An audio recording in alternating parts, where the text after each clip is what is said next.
खुदा यसु मसीह में आप सबकी सलामती हो। मैं हूं pastor Justin Albert, Sydney Australia से। बाइबल से एक बात पास्टर जस्टिन के साथ प्रोग्राम में आप सबको खुश आमदीद कहता हूं।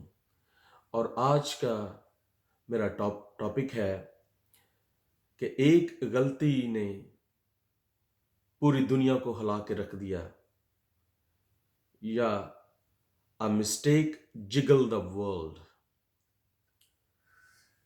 इसमें मैं आपको बताना चाहता हूं कि खुदा ने इंसान को जमीन पर हुक्मरान होने के लिए पैदा किया, बादशाह होने के लिए पैदा किया।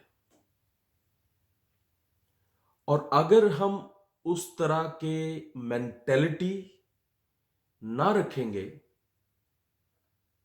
तो फिर हम हुक्मरान नहीं बल्कि गुलाम बन जाएंगे। It's all about your mentality. और आपकी मेंटेलिटी पे अटैक कब होता है? जब आप का सोर्स ऑफ इंफॉर्मेशन रॉन्ग हो, जिसको गलती से आप अपनी फेवर में समझ लेते हैं, और वही सबसे बड़ी गलती है। हवा के साथ भी कुछ ऐसा ही हुआ। खुदा ने उनको कहा कि तुम बाग के तमाम दरख्तों का फल खा सकते हो, लेकिन बाग के दरमियान का दरख्त के फल का ना खाना। जिस दिन तुमने खाया तुम मरोगे। लेकिन शैतान ने क्या किया? उनकी इस मेंटेलिटी को, जिससे वो बादशाह हुक्मरानी को कायम किए हुए थे, और वो रूलर थे, वो लीडर थे, और वो हाकिम थे, शैतान ने उनकी मेंटेलिटी पर चोट की। और जब भी आपकी मेंटेलिटी पर चोट हो या जहनियत को बदलने के लिए कोई रॉन्ग इंफॉर्मेशन आपके जहन पर टॉन्ट करती है या हिट करती है, तो अगर आप मजबूत ना होंगे तो आपका वैसा ही हाल होगा जैसा हवा का हुआ। उसने कैसे इन चीजों को ट्विस्ट करके हवा के जहन में डाला। शैतान ने कहा कि खुदा जानता है कि जिस दिन तुम उन ममनुआ दरख्त के फलों में से खाओगे, तुम हरगिज ना मरोगे, बल्कि तुम्हारी आंखें खुल जाएंगी, और दूसरा तुम खुदा जैसे हो जाओगे। ये बहुत बड़ी गलतफहमी उसने डाल दी। हालांकि मसला ये था कि खुदा ने इंसान को पहले से ही अपनी छवि, अपनी सूरत और अपने जैसा बनाया था, और उस पे तुरा ये कि खुदा ने अपनी पावर और अपनी अथॉरिटी को भी इंसान को डेलीगेट कर दिया। सो ये था इंसान का स्टेटस। और हमारी मेंटेलिटी तो ये होनी चाहिए कि we are authority, we are leader and we are ruler. लेकिन एक गलत इंफॉर्मेशन ने, जिसने इंसान के अंदर शक डाला, और उस शक की बिना पर सारे खुदा के प्लान को तहस नहस कर दिया गया। लेकिन खुदा हमेशा अपने पर्सपेक्टिव को, अपने मोटिव को कायम रखने के लिए वो खुदा है। क्योंकि जबूर की किताब 19वें बाब, इमसाल 19वें बाब, उसकी 21वीं आयत में लिखा है, many are the plans in the man's heart but the Lord's purpose will prevail. यानी खुदा का मंसूबा हमेशा कायम रहता है। खुदा अपना मंसूबा कायम करने के लिए, रखने के लिए कभी सारे प्लान नहीं बताता। जिस तरह उसने यूसुफ पर जाहिर किया कि तू मिस्र के अंदर हुक्मरान होगा, लेकिन खुदा ने प्लान नहीं बताया कि किस सबब से तू, किस वसीले से और किस मीन से पहुंचेगा वहां। तो आप बाकी सारी स्टोरी जानते हैं। इसी तरह खुदा के पास दूसरा प्लान ऑलरेडी तैयार था, जिससे खुदा ने इंसान को फिर अपने वक्त पर रिस्टोर किया। लेकिन कम टू द पॉइंट कि हम अपनी इस बड़ी मेंटालिटी को किस तरह चेंज کر لیتے ہیں ایک چھوٹی سی غلط انفارمیشن کے سبب سے.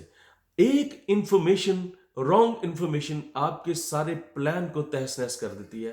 یعنی شک، جس سے آپ شک کر لیتے ہیں کہ آئی ایم نتھنگ. یہ آپ کی شک ایک ایسی چیز ہے جس سے جو میں انگلش میں کسی نے کیا خوب کہا ہے کہ self doubt involves low self esteem and negative self concept, low sense of personal worth and value. اس سے انسان ایسا افیکٹ ہوتا ہے اس شک کے سبب سے کہ وہ اپنی ورتھ کھو بیٹھتا ہے اور اس کو یہ محسوس ہوتا ہے کہ I'm nothing. اسی لیے شیطان نے ہمیشہ ذہن پر اٹیک کیا. خدا نے اپنے کلام میں افسیوں کے خط میں یوں لکھا کہ خدا کے ہتھیار پہنو، جس میں ہیلمٹ آف سالویشن پہنتے ہیں تو پھر یہ ایسی چیزیں آپ کے ذہن کو ہٹ نہیں کریں گی اور نہ غالب آئیں گی. کیونکہ آپ کا سورس آف انفارمیشن جو ہے جب صحیح ہے تو آپ کی مینٹلٹی صحیح ہے. تو بجائے اس کے کہ ہم لیڈر ہوں، فالوور بن جاتے ہیں، بجائے اس کے کہ ہم جیتیں ہم ہار جاتے ہیں، بجائے اس کے کہ ہم بیٹے ہوں ہم غلام بن جاتے ہیں. سو یہ اس شک کی یا رانگ انفارمیشن کی ایکسیپٹنس کے سبب سے ہے. سو کبھی اپنی جو غلط تعلیم کی طرف نہ جائیں اور اپنی مینٹلٹی کو مینٹین رکھیں. کامیابی یاد رکھیں ہمیشہ ابیلٹی پر منحصر نہیں ہے، یہ مینٹلٹی پہ ہے. جب ہم دیکھتے ہیں کہ یعقوب اپنے بھائی لابن سے ڈرتا ہوا جب اپنے ماموں لابن کے پاس پہنچا تو وہاں اس نے ایک اس کی بیٹی کو پسند کیا، اپنی کزن کو، راخل کو. تو اس نے اپنے ماموں سے اظہار کیا تو اس نے کہا اس کے لیے آپ کو نوکری کرنا پڑے گی، نوکر ہونا پڑے گا. اس نے سوچا ہوگا کہ شاید یہ اس سے بھاگ جائے گا، لیکن اس نے وقتی طور پر اس ماحول کو ایڈجسٹ کیا اور ذہن میں اپنی اس گول کو سامنے رکھا. اس نے لیا سے شادی بھی کی، اس نے راخل سے شادی بھی کی، اور آخر میں پیدائش کی کتاب اس کے 30ویں باب کی 43ویں آیت میں لکھا ہے کہ وہ لکھا ہے کہ چنانچہ وہ نہایت بڑھتا گیا. اور کلام مقدس میں امثال کی کتاب اس کے 23ویں باب کی 7ویں آیت میں لکھا ہے کہ ایز مین تھنکس سو از ہی. آئیے اپنی مینٹلٹی کو کنگڈم مینٹلٹی بنا کے رکھیں. آئیے اپنے آپ کو اس سٹینڈرڈ پر قائم کریں جس سٹینڈرڈ پر خدا نے ہمیں بنا کے بھیجا ہے. کبھی رانگ انفارمیشن کی طرف نہ جائیں، کبھی شک میں نہ پڑیں. You are the valued person on this plant. اور خدا نے آپ کو یہ ورتھ دی ہے، خدا نے یہ ابیلٹی دی ہے، خدا نے یہ آپ کو مینٹلٹی آپ کو ذہن دیا ہے، اپنی قدرت دی ہے، اپنا اختیار دیا ہے، اتھارٹی دی ہے. تو اس کو ملحوظ خاطر رکھیں اور مینٹین رکھیں. خدا آپ کو برکت دے. God bless you.